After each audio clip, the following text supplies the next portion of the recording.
Cine sunt eu? Ce îmi doresc? Azi? Mâine?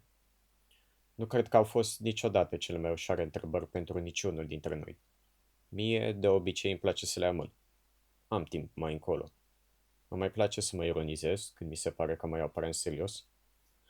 Mi se spune des că stau cam încrutat sau prea aplicat asupra unor idei și nu sunt împotrivă. O să fac riduri și mă va durea spatele. Îmi plac amintirile, poate puțin prea mult pentru vârsta mea, sunt încă tânăr. Nu-mi place când se pierd sau când nu mai sunt ale mele. Dar în ce măsură ceea ce îmi place spune sau nu ceva despre mine? Cum rămâne cu ce am făcut? Ce oameni am întâlnit? Ce cărți am citit?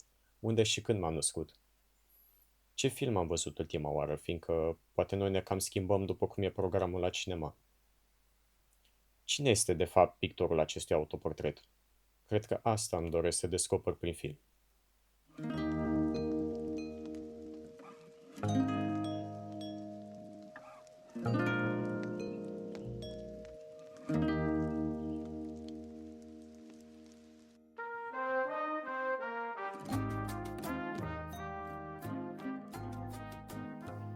Vreau să clarific dacă sunt sau nu capabil să fac film.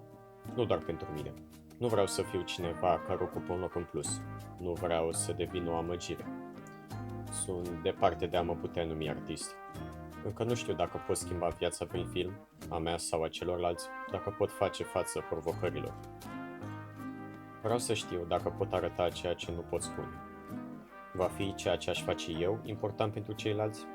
Asta îmi doresc să aflu, fiindcă știu că orice film este un autoportret, iar un autoportret nu este niciodată doar despre autor.